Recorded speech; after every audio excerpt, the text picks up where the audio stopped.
Hello and welcome to Inside Salem. I'm your host, Mike Allen.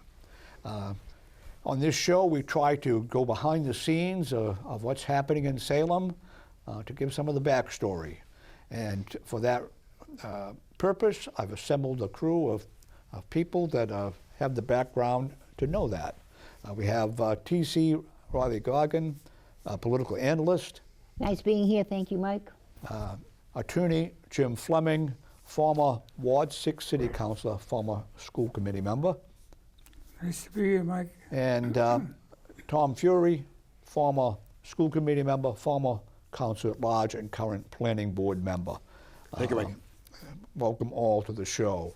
The show is taped on Wednesday, February 19th, 2025 at SATV headquarters on Derby Street in Salem. And various times that it shows on SATV, but it also could be viewed on YouTube by saying Inside Salem, and then the date, February 2025 or October 2024, and then you can pull up that episode on YouTube. Anyway, some of the topics we're going to be talking about today is a zoning change. That's going to be a big issue around here. Charter school expansion opposed by the district officials. Governor Healy proposed an increase in local option taxes.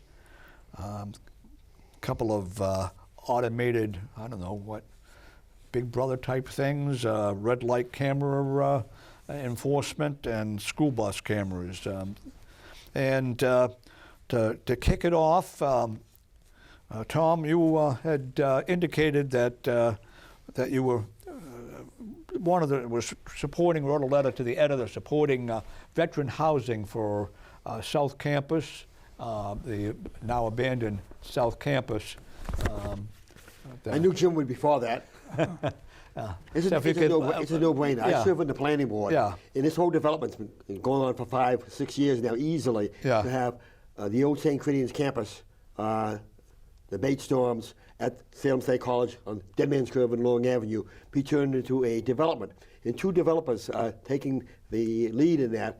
Wind Development, which is doing the courthouses on Federal Street now, Yeah. as we speak, and they're going to do the Crescent Lot that we spoke a lot about over the years. Yeah. Crescent Lot.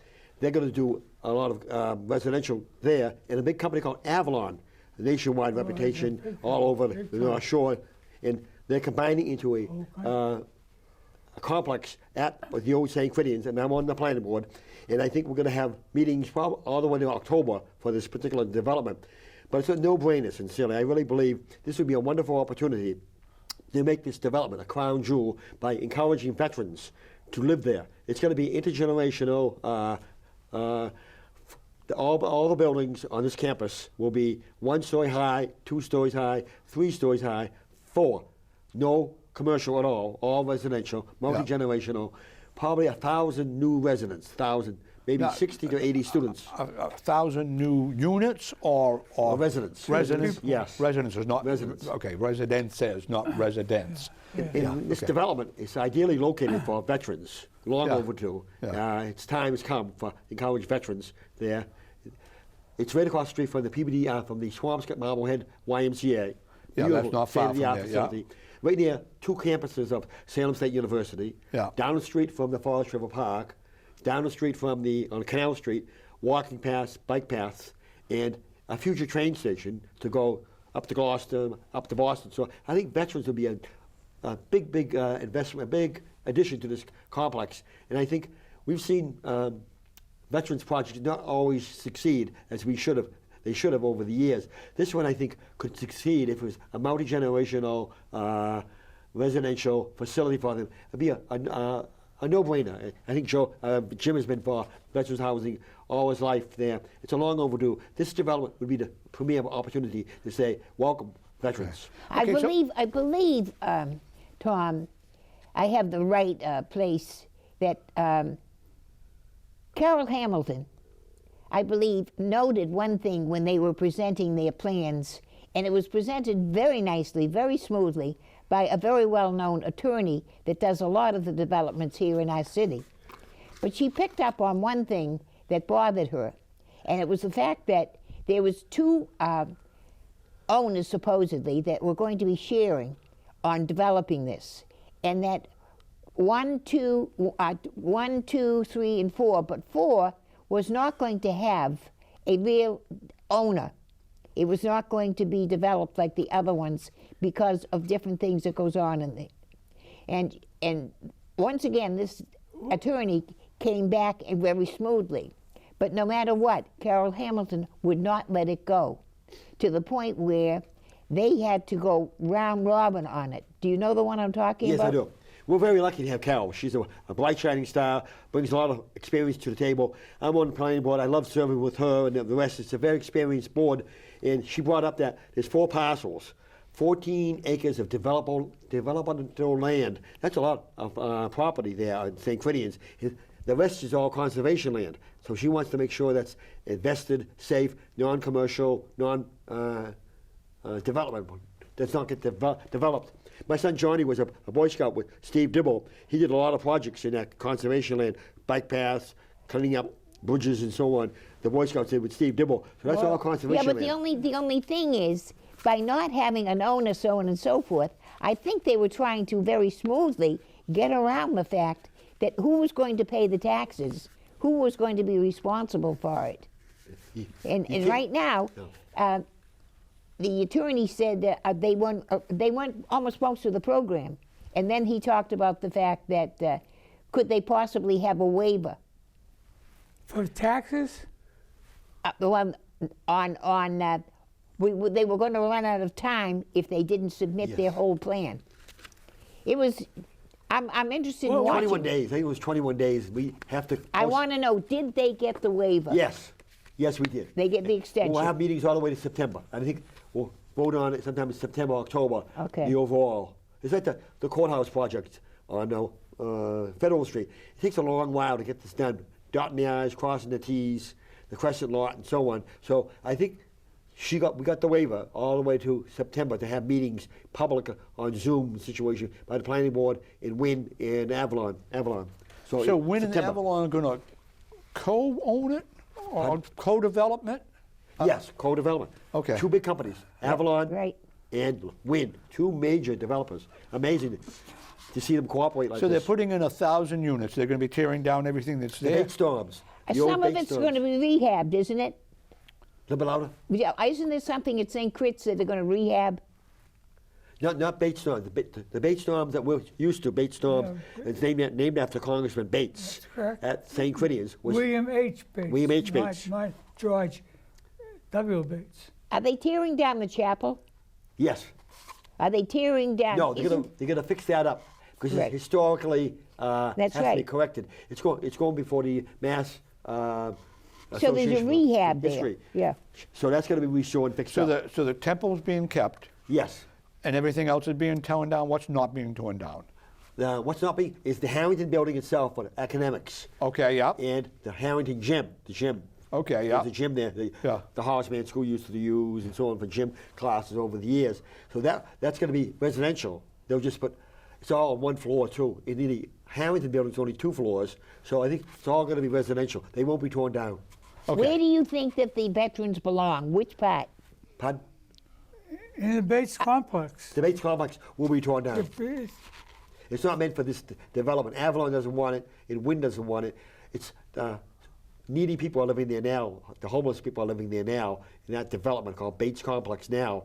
And that was for juniors and seniors, elite juniors and seniors back in my day when I was going to college. That was nice dormitories, but that's what we torn down.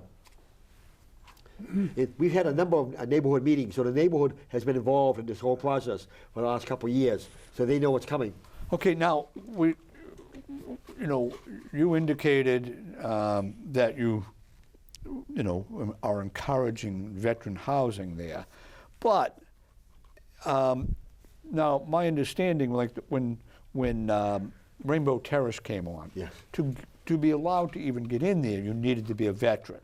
And So- Garden Terrace on North Street. Okay. The same way. That was also veterans only? Veterans only. Okay, so the thing is this, getting back to this, I mean, it's one thing to say we have a set aside for veterans. Is that what you're proposing? No, throughout this whole complex, I'm proposing that it be mixed, housing mixed. So there wouldn't be just one building for Yeah. veterans, but to make it a village, intergenerational village, so that they be dispersed. It wouldn't be a rainbow terrace. It wouldn't be. I used to live on Barstow Street, and all the homes on Barstow Street on one side were all veterans. Mr. Gary lived there. Because that was owned by, that land was owned by the city, and the city deeded each of those veterans a lot on that side of the street for $1. Wow, that worked out very good. That's Very what good. veterans housing should be all about. I tried to do that years ago when I was in the council. You're way ahead of your time. That worked out very good. Okay, Rainbow so- Terrace didn't work out too well over the years. So the thing is, again, getting back, I mean, other than saying, you know, we'd like to have some veterans go there, there's no plan really to, I mean, there's no guarantee that No any guarantee. veterans will be able to go That's there. why I wanted to start early on it. Right. I'm going to fight very hard to get veterans in there because Jim, I think all I of mean, us, it's a no-brainer. it just seems like, I mean, we have set-asides for, you know, a certain number need to be low income, a certain number need to be, you know, with handicap access, you know, all these different things. It just seems like it would be reasonable to say, okay, fine, let's have a 10% set-aside or a 5% set-aside, particularly, I mean, if it's 1,000 units, that would be 50 units at 5%, that, I mean, even if we do 2%, which would give 20 units that are exclusively for veterans. For even if it's for only 20 years or 10 years or whatever, but it seems like it could very easily go ad infinitum. There's a long waiting list to get into public housing. Say the Charter Street housing development right next to the PBS Museum where I work. 6 years wait, a 6-year wait. So veterans should be, this would be a golden opportunity for veterans to come in. Right, but again, it's an opportunity. Yes. Well, it's not really an opportunity because they're not being offered anything. I mean, it would just saying it would be a good place for them to live. Well, that's true. Yes, Jim. I think that you're right. It's got to be defined. Right, I think it should be on there 10% or 5%. What percentage is dedicated to veterans housing? Period. Period. And Agree it with does, you know, it doesn't necessarily have to be in one building. I No. mean, it No. doesn't have to be the same apartment this No. time as next time, but it just should be, you know, 5%, even 2% would be 20 units. That's, you know, Right, that's not too yeah, bad. That's not a yeah. bad, but say 5% would be 50 units, you know, ballpark, and you know, there is, you know, certainly a need for it. You know, so it just seems like that should be built into the approval process. I've been involved in 15 different straight elections going from school committee, city council, 15 different elections, going door to door, dropping off my card. And I've been in that neighborhood across the street on Dead Man's Curve, in a neighborhood with abutting this development. This would be a no-brainer for that neighborhood. I think they would go along with veterans in that neighborhood. Yeah. A lot of single-family homes, good families, like Barstow Street and so on. I think residents would have a welcome mat, long overdue. Its time has come to put that veterans in. Some of the projects being made now, the one on Canal Street, I wouldn't encourage veterans going in. I'm not in favor of that development. Let me just define the problem. Generationally, government after World War II and after Korea was very generous in providing for veterans' benefits in terms of housing. Yes. After Vietnam, after Afghanistan, and after Iran, nothing. Nothing whatsoever. Myself, I couldn't get a job coming home. And that's a failure of government. A major failure. And you served in Vietnam with a Now, my distinguished career. father was able to buy a house, veterans. GI Bill. Right, But also, the closest thing for our veterans, like, is Chelsea, is it not? Is what? at Chelsea Naval that they have. I mean, I know a few people that have. Not Chelsea Naval is all private. There's a state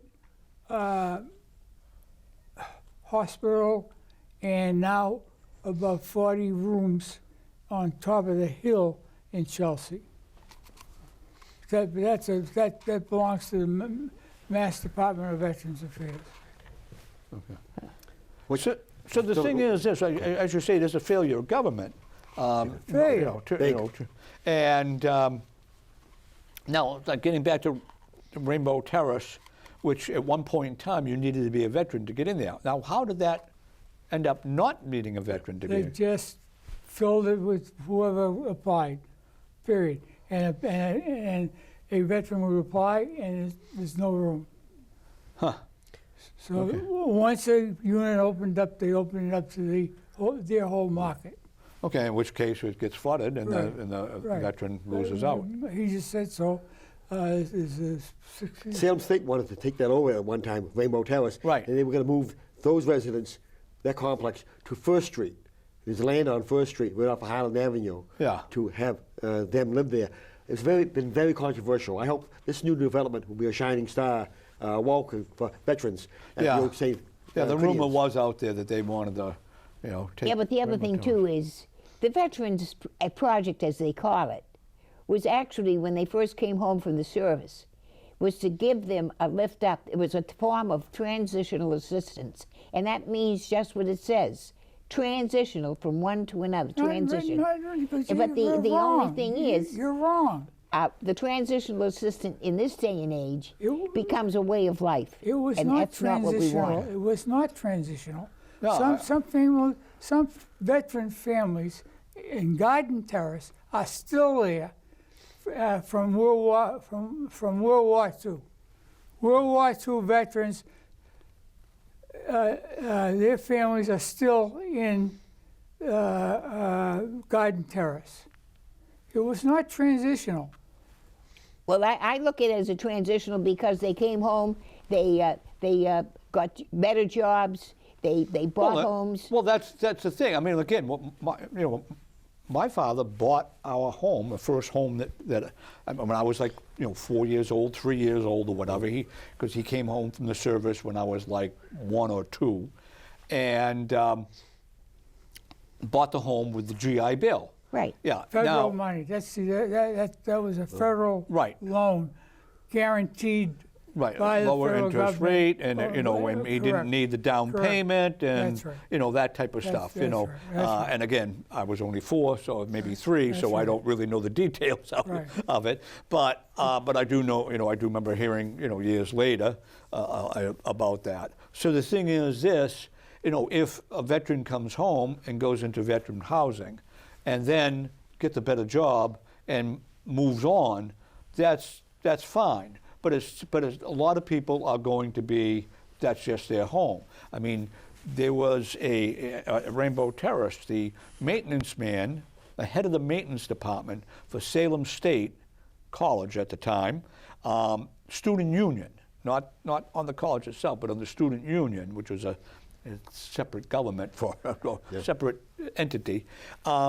He lived at Rainbow Terrace because he was a veteran of World War II, and so he lived at Rainbow Terrace, and he did, and I guess when he retired he moved south, but. I want to go back to your point, and I want to prove to you it was not transitional. Down at the Willows. No, I'm saying the term transition, it means a lot of different things, and for some people it's a way of life. I'm just saying that we had Arthur They had a Sargent. program that was far from transitional. Down the Willows, Victory Road, in that neighborhood, $1 the lots, $1. That's not transitional. They're still there.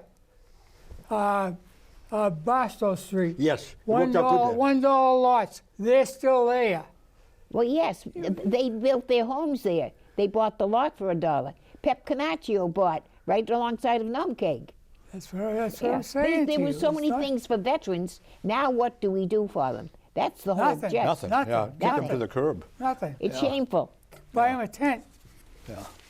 Okay, zoning change. City of Salem is talking about zoning change. Keep the pressure on. Tom, I assume you're right on this one, aren't you? The zoning. Arthur Sargent, I always called him, Councilor Sargent was always the dean of zoning. He knew zoning like the palm of his hand there. He went to a number of meetings that TC and I went to over the years. He knew his stuff there. And zoning is very controversial. It can either be concrete or catalyst to development. Do you want zoning to be a detriment to development throughout the city of Salem? The city of Salem has changed a lot since you came back from the Vietnam War. It's changed. Now they're thinking of rezoning parts of Salem, zoning, which is a major problem to do zoning. It's almost like taking a left-hand turn on the Titanic to change zoning in Salem. It's a very slow process. So I have a meeting tonight with the City Council and Planning Board, and they're going to get back together again, the City Council and Planning Board, about changing the zoning for allowing recreation, commercial, restaurants in, more liquor licenses in neighborhoods, single-family neighborhoods and so on, throughout the city of Salem. So it's very controversial. Right, yes. I mean, the thing is this, you can point to a bunch of different restaurants and stuff, like Doobie's is the one that come to mind. There was the Whistle Stop years ago. Major McCleishy's, which is now something different, Mercy Tavern or something. I forget. These different, Mercy Tavern, which used to be in a Pig's Eye. I mean, these things were grandfathered in from when that was the case. Yes. I just think that it's, my thought is sort of unfair to build a liquor licensed restaurant in a residential neighborhood nowadays. So I hope that they take that into consideration. The Willows is proof of that. The citizens of the Willows fought a liquor license where the old Chinese restaurant was. Right. Just recently. Yeah. Well, this city council right now, just about 130 or 140 odd days ago, they went through this whole thing when down the Willows, they wanted to open up entertainment like a nightclub. And it's a B1 down the Willows. So it didn't go through. Excuse me one moment. But now, Let me, because we got people out there that don't know what a B1 is. So let's B1 is a friendly business, neighbor.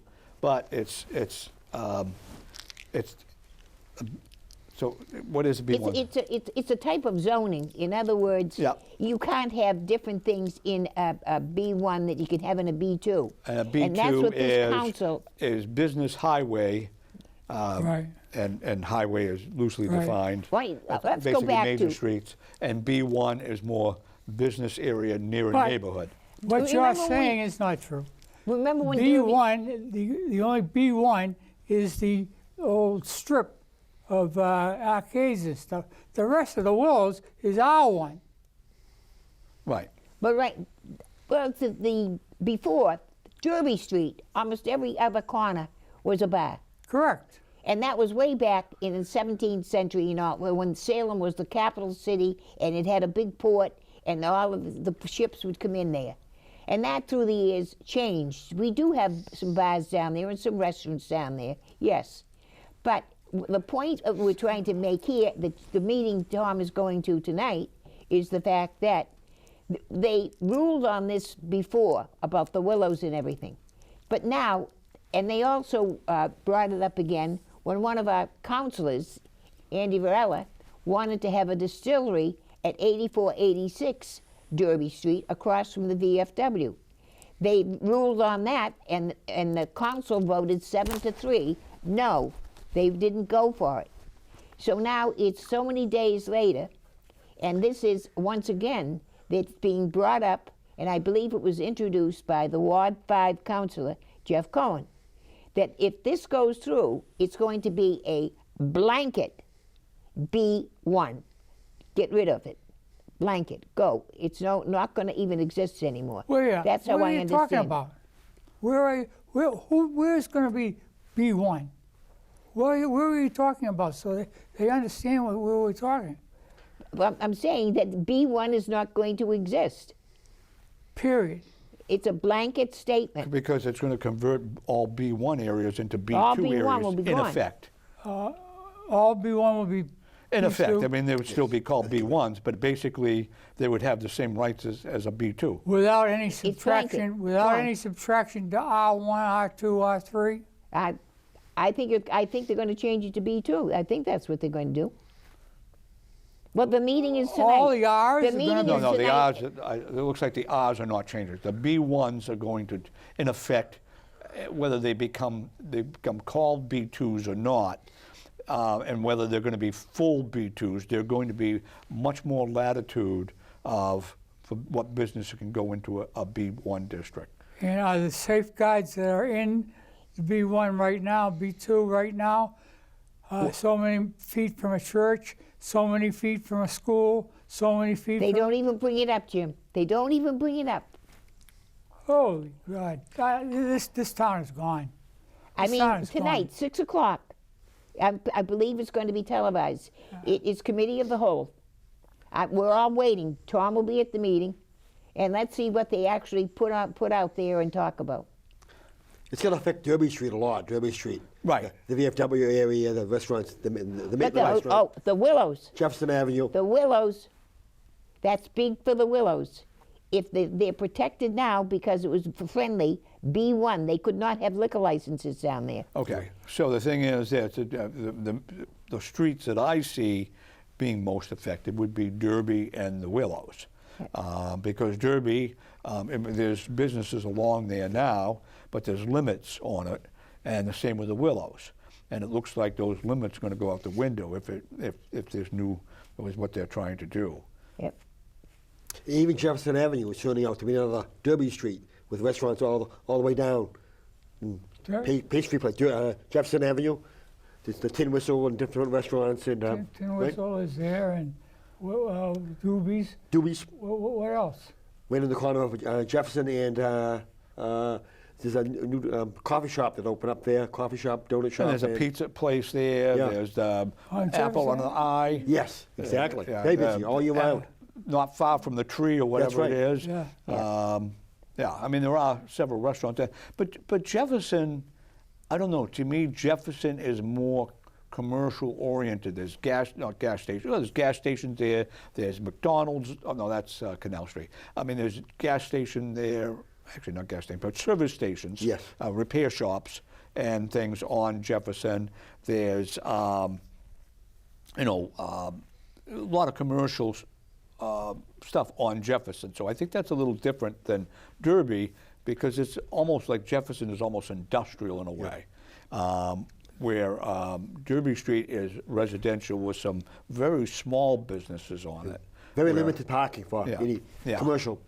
Yeah, and the thing is this, so, it would just, the resident sticker parking there as it is, and of course, if the business opens up, they're going to say, we're paying taxes, we should have some parking as well, and it would just exacerbate that situation, it seems to me. I mean, I think it's a very cautious thing to do, changing the zoning. I mean, because any zoning thing, if someone makes a compelling case, they can get a variance. Right. Am I correct about that? No, well, it must affect the land. The change must affect the land. The land must be affected. Okay. It's just not you just don't apply for a variance. Okay. When I was going door-to-door campaigning with about 15 straight elections, people would always say, how can we bring our taxes down? Now, we got to bring our taxes down. And I'd be very serious with them. I'm very serious with you. Now, taxes are not going down. We need more commercial. Actually, what we need to do is spend less. Yeah. We have a significant number of people that added on in the past, 10 or 15 years, way more. Our city budget for City Hall and the things underneath City Hall have gone up way faster than inflation, way faster than population growth, way faster than anything else, way faster than our neighbors. And that is with the loss of the service parts of it. Rubbish. We don't have anybody in rubbish. Parks.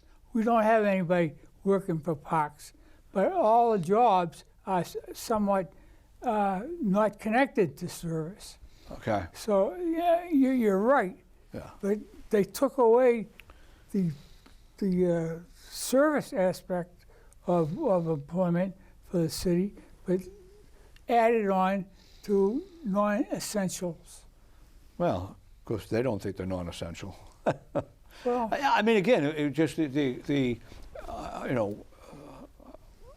department heads and new departments, and I'm going to segue to that, use that as a segue in a moment to the next topic, that you have, just this, we had a planner, and now we have multiple people that are planners in a way. oh, yeah, planning department. Yeah, and it's just everywhere where there was a person with a with an assistant and a secretary or administrator assistant or whatever it is nowadays, all of a sudden now it becomes a major department, and salaries go up to reflect that. And there's to me, there's no way that we can afford that, and so I don't think we have a revenue problem. I think we have a spending problem personally. But so use that as a segue to get into forming a new department in Salem, the Election Commission. Absolutely not necessary. Yeah. Unbelievable waste of time, money, and anything else. Yeah, and when we know that it's going to have a director making over $100,000, Absolutely. And that person is going to have at least Assistant director first of all. and a secretary, administrative yes. office, or whatever it is. So Clerks. now we're talking $250,000, just to start. I mean, $250,000 is a.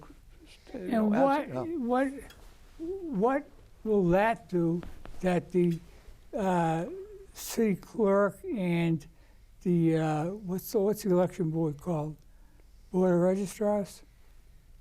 What's that called? The Board of Registrars? Anyway. Yes, you're right. Board of Registrars. Yes. Right? What is this going to do that the city clerk and the Board of Registrars does already?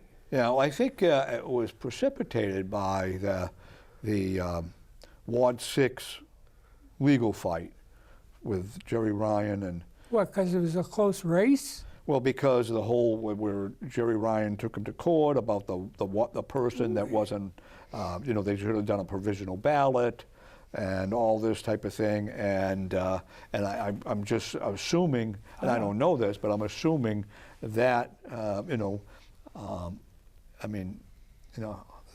current city So clerk you won't says, be hey, able look, to do what Jerry Ryan did under this? it'll be the same thing. Of course it Right, will. yeah. There's a But state that way there, statute. it's sort of like, oh, well, the city clerk has too much on her plate, She does have a lot on her plate. In one election we had, recently, we had 4 different elections in 1 year. Yeah. So I think the idea of an election commission, which I'm for, myself, and I spoke up at the meeting, 2 meetings recently at the city council meeting, you can't serve 2 masters, and the city clerk is serving 2 masters. It's a full-time job. It's the only job appointed by the city council itself. We set the salary for the city clerk. She is the employee of the city clerk. She makes us all shine as actually, the you city set council. the salaries for everyone. Pardon? You set the salaries for everyone and Yes. to an extent. I mean, Yes. you have in other words, if the mayor gives you a budget and says the head of planning is going to make X amount of dollars per year, you can say no. I mean, we're not going to pay that much for a planner. You said the council sets, not you. The council sets every salary on the payroll. Yeah. Particularly hers, the city clerk. But it's no different for the Right, yeah. director of The public difference works. is that it's not under the auspices of the mayor. Right. Not under the Right. executive branch. But it's an idea whose time has come, I think. An election commission, I know I may be in the minority, but she's overwhelmed. She does a great job. She makes us all shine as the city clerk. And I went to 2 meetings recently in the last couple of weeks with Arthur Sargent. And we got Eileen reappointed for another term. That's fine. That was great. That's fine. But what is the necessity of this new vehicle? It's what Mike was talking about 5 minutes ago. It's another burden on the taxpayers. Why not just leave it as it is? I've seen city clerks since Gus Toomey. And they handle all elections, whether it's just 5 elections, 10 elections, they handle the elections, period. And what is this new fangled commission? Well, since Gus Toomey, and I remember Gus Toomey, myself and Josephine Fushko, different city clerks, the election process is much more challenging. Mail-in ballots, registration. Why? But the state is requiring so many things. The Secretary of State, Galvin, is requiring so many things of our city clerk. It's overwhelming. And she has to put everything on the back burner. I mean, when it that comes wouldn't to shock me election. because, in other words, I remember when I was on the school committee with you, I mean, the administrative people were, complaining that they had to do, like, I think it was like 13 different reports.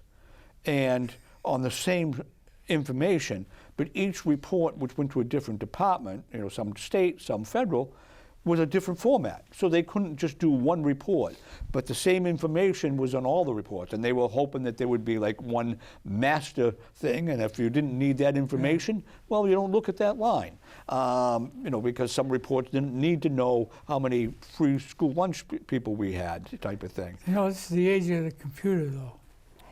But Jim, you're push right. a button. You're Push a right with button. these new committees that they're coming up with. For instance, along the same lines is with the, we used to have, the police would give out tickets in the downtown area and around the city. Then they had, years back, it was meter people who would give out tickets and do part of the job to relieve the police of to do police work. But now, right now, we have another new committee, which is the Transportation Committee. And you're right, I don't know how that's set up, but I know if you have a ticket, if you got a ticket, let's say that you didn't move your car in time for the blue lights, the emergency, that you got a $50 ticket on your windshield, even if you were 15 minutes late getting your car out of the neighborhood. But where do you go now? Well, this one chap I know went down to the annex across from City Hall to appeal this ticket. And they said, oh, we don't do that here anymore. Where do you go? Over to Museum Place. I think that's what, the Which Way now or something? But it's the Museum Place garage. And that's where you go with your tickets. And you can, you leave the ticket, you write a little report, and then they let you know whether your appeal worked or not. But I'm saying, of all of these jobs, a couple of them now have little white cars that go out into the neighborhoods. And where there's a sign, and before you could park in a residential area near the college, and if you didn't have someone around looking, you didn't get a ticket, right? Unless they called the police and reported. But all the extra commissions and all the extra committees, how many of them are new jobs and how many have department heads? See what Mike said, there's nothing new. Right. There's nothing new. If They're the same thing. If she needs additional personnel, hire them. Well, let's not have a whole new department. Yeah, hire them. Right. I think she realizes that in the last election that we had state inspectors come in and do the handicap access through all the polling places, the signage, the Hispanic signs, and so on. And we got wonderful approval by the state saying we're doing a great job. And Eileen and her department is running a great job as city clerk. But I think the time has come now to think about an election commission to divest from the city clerk. She does weddings and everything else there. City council, she drops everything. How many weddings do we do in a year? Five weddings? I don't know. Huh? I don't know. Yeah, I Not can't. many. Not me. I don't assume there's that many. Well, we're lucky to have Eileen. We reappointed her for another 4-year term. That's not the problem. Yeah. Eileen has proven, as most city clerks have proven, that they can do the work. Now, if they need an extra person, and by the way, the city council did add, I think, an assistant city clerk, change the structure, add a person, but don't create Another new department. which is going to be 4, 5, 6, 7, 8, 9, 10 new jobs, and therefore 10 new salaries. But the election process has to be clear, transparent, above board, and you want it that way. We expect it in a local democracy. And it has been. what has Eileen done that hasn't been transparent? Yeah. She's always been transparent. Correct. So the Always. only, Then what I is mean, the the only need? issue that has come up with her is the fact that, Jerry Ryan indicated that they should have given this person a provisional ballot because he didn't have his ID with him. He should have been given a provisional ballot, and because the person was legally allowed, eligible to vote, and they did not allow it, and so therefore the election he ended up losing by one rather than being in tie, which would be a do-over. And then, he's saying, well, if it was a do-over, maybe I would motivate more people to come and support me or whatever. That does not create the need for a does not brand create new the- for a- electric commission. Yeah, Does not create the need. yeah, That one issue. right, yeah. And Okay. that should have been solved by the warden, by the way. Yeah. Governor is pushing to allow more local option taxes, talk about revenue, and also more say on liquor licenses. Liquor license in Massachusetts and in many states they're not. Basically anyone who applies for one can get one, and therefore a liquor license is $1,000 or $2,000 rather than $200,000 or something like that in some communities. But more liquor licenses, the local hotel tax, which city can add These are on. the taxes that the mayor now, that the former mayor, that the governor Lieutenant Governor, yeah. and the lieutenant governor are going to increase Yeah, the ability for the local authority to increase, right. So Okay. on the table that the governor is trying to allow the cities to do is to create their local hotel motel type tax from 6%, which it currently is, to 7%, and the meals tax, the local meals tax portion, which is 0.75% because 6.25 is the state portion. They can, instead of 0.75, will go to 1%. And their argument that was last changed in 2009, and therefore we need a raise. And but let's think about this. Back in 2009, you went into a restaurant and a meal was, say $20. So you would get 0.75 of that $20. Well, now that same meal is $27. So they're getting their raise. The percentage may not be going up, but the gross They're getting dollars the are money. going up because the meals cost more. Right. Yeah. I agree again, Mike. Yeah. I agree again. So that's, I think, red herring. But anyways, that's a proposal. So, Of course, I never minded taxes that essentially are paid by visitors or people from not in the city. I've never minded that. okay, yeah. That's something we could do without affecting the local tax rate. I mean, because the locals are paying the meal tax. They're not paying a hotel tax, of course. Yeah, And again, liquor licenses, and you were on the licensing board. I was on the license. Yeah. I was on the zoning. At one point, I mean, liquor licenses there was a limited number, and we actually, in was on. Salem, we had more than what our allotment would be because our population had dropped from its peak. Correct. And so, but a liquor license was a valuable asset. You could use it to get a loan from the bank if you had a Correct. liquor license. And now, with the way they keep increasing the amount, they're basically taking value from existing businesses and Without compensation. without compensation. I Well, mean, the I same is think- true with taxi cab medallions. I'm not so much in Salem, but in like Boston New and York. things. New York City, yeah. But it's Boston has thrown out the figure of 200 new liquor licenses, just like that. Yeah. Oh. And but the other thing that they're talking about, and they're also questioning about what's going on in Boston as far as the taxes with the governor, is that the option to hit with the water and sewer tax and all the individual, they're saying they're bumping into Prop 2.5. Yes. And I'm saying, welcome to the club. We had that many years ago with our lieutenant governor when she was mayor. Every time you turned around, water and sewer went up. Sewer is twice what your water bill is. Yeah, And you look at your taxes now. Right. Now, theoretically, and I spoke to a city councilor, I don't know, 10, 12 years ago, and I was saying to that city councilor that what the mayor was doing was illegal, and the city council was allowing it to happen, because It was an end run by increasing, you would buy a new truck that would be used partially by the sewer department, you know, the water and sewer department, and partially by the other departments. And you're basically billing all of it to the water and sewer department because that was not under Proposition 2.5. Correct. So, yeah, so very much so, the water and sewer thing was a way to get around that. And there was a limit on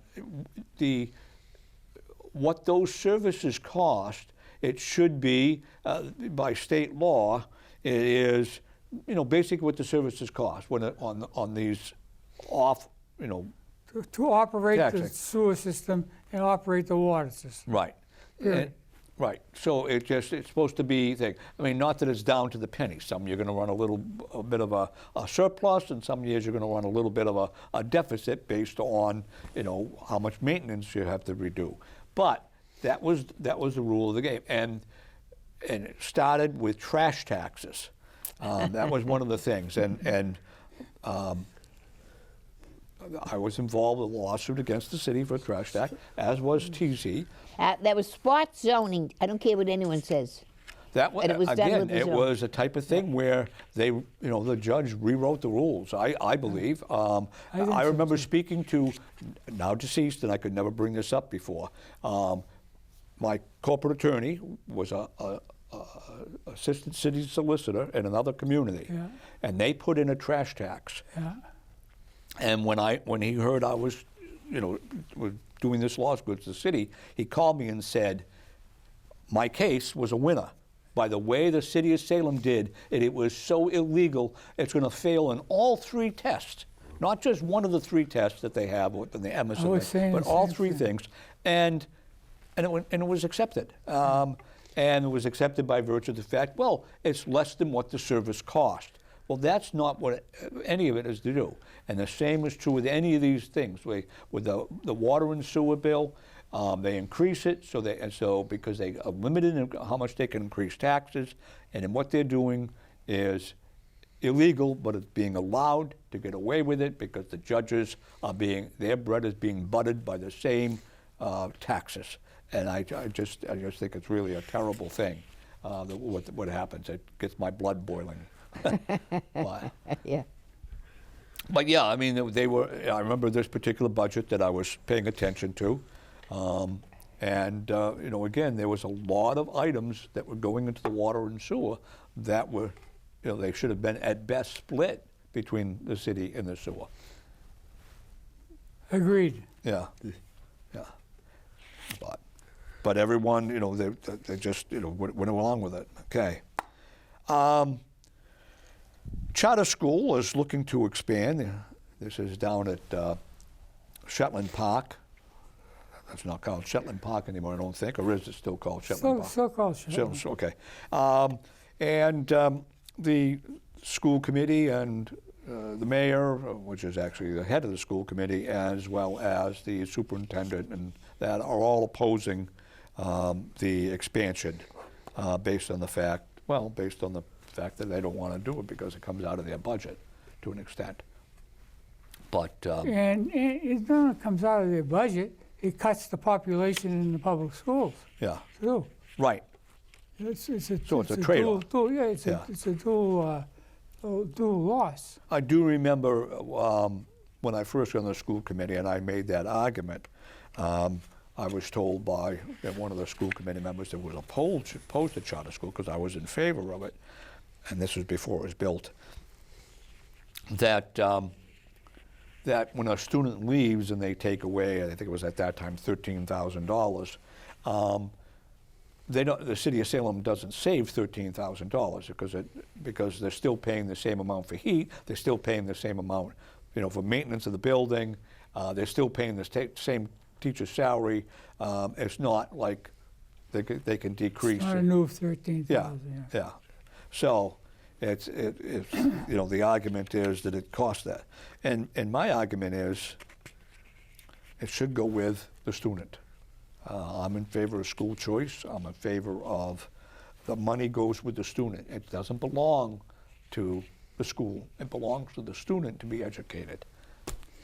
Except it's very difficult. You can anticipate the cost of a school year because the population is not moving all the time. But once it starts to move, you can't anticipate the cost of education. You have to somehow have safety rails to allow not just a difference in terms of the loss of profit from the loss of profit of a student. You have to have some safety rails that says you cannot lose more than, or you can't gain more than. Okay.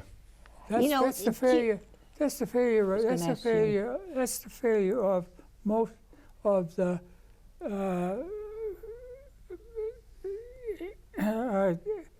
attempts in other states to employ that very act. School choice. Right. Okay. Is Salem definitely building a new school? Definitely yes. And have they given a figure that what's going to cost? No. It'll probably be around 200 million, maybe a little less. 150 million. That's a little high. 150 million. They've got three sets of drawings already on the drawing board for the Right. schematics of the new high school. One schematic will be along Highland Avenue where the tennis courts are. The high school will be located there. Then another schematic drawing of the new high school, combination middle school and high school with the Performing Arts Center maybe in the middle, shared like Saugus, new school there. That's going to be on the Wilson Street. So there's 3 to 4 different schematic drawings. It's in the 3 to 4 years away from now to actually students entering the complex. No. All right, but the other thing too is what? Well, way more than 3 or 4 years before students go in the building. I mean, when I first went to Salem High School as a junior, because I transferred over from another city, Salem High School, the new Salem High School had been improved. Not only did I graduate without seeing the new Salem High School, my sister, who was 3 years younger than me, graduated without seeing the new high school. And my brother, who was 3 years younger than her, or 6 years younger than me, he was there for the last part of his senior year. I mean, it was like 5 years behind, 6 years behind schedule, at least. And there's no way this is going to get anywhere near being done in 4 years. Right. I mean, if they approve it tomorrow, it's not going to be done in 4 years. But if they build a new high school and include middle school, the old high school is not that old. Is it possible that, Tom and Jim, could be turned into housing for veterans? Could be. Why not? It's got a possibility. It's with any surplus building, yeah, absolutely. But if it's good enough to turn into a housing for, I don't understand why Collins Middle School, which was the high school when I was there, and everyone here as well. Beautifully built building. 100 years old. Yeah, well over 100 years old, I think. 100 years yeah, old. Yeah, that building is solid as a rock. Yes. Why? There's a building built, 45 years ago, 50 years ago, I guess. Standing tall. In such bad shape that it needs to be torn down, basically. I mean, we can't use it as a school. Now, it's one thing to say that the building isn't large enough for our population, but it's actually too large for our population. It was built for like 2,000 students, and it currently has what, 1,000? A little less. A little less than 1,000. So there's plenty of room there. Right. for whatever they want to do. If they need to remodel it, they can close off half the building, remodel half of it, and then move the students in there and remodel the other half. I don't understand. And plus, we just spent $70 million like less than 10 years ago to remodel. But that only did 2/3 of that building. It did not touch the industrial arts side of the high school. It just seems to me this is a monumental waste of money. Monumental waste Of course of money. it is. Well, you're anti-education. Both of you. Now, you spent your entire life in education. Yes. Yeah. How did you turn? How did you turn? You know, bricks and mortar. I look at it and I just wonder, if I went back, how would I really and truly fit in? Because the world is so different, and I don't understand why, because we have the same human beings that we had when I first started out. And what has happened, and I think part of it is a lot of the things that we should be having, and I say this all the time to my friends and talk to them, the one thing that we have not spent enough time is talking to each other and teaching children how to assess things and have critical thinking. Their whole life now is a little thing that they carry around that they are addicted to. You call it a cell phone. I mean, technology has come a long, long way, but it's put us way out of whack as far as how we should or should not be. We don't have respect for each other the way we did before. No. I mean, all of you sitting here, you're all a product of what I was a product of. You had families that were giving you what you needed, yes. And I'm not saying that the families today, they work very hard, they provide a lot of extra things for their children that we were never had. But, Like that same cell phone that you're talking about. Yeah, I remember, it's like, well, you can only spend so much time talking to your buddy 2 towns over because it's a long distance call. And you had to pay for a long distance call. That's right. And it could add up, Yeah. so this thing now where you can call anywhere in the world free of charge, I mean, just for your monthly fee is just unheard of. Well, I think there's some truth in the argument to take cell phones out of the classroom. Now, we've attempted it with that holster type of thing where we lock in the phone for at the beginning of the day and then unlock it in the afternoon. So they cannot get to it. But that hasn't worked.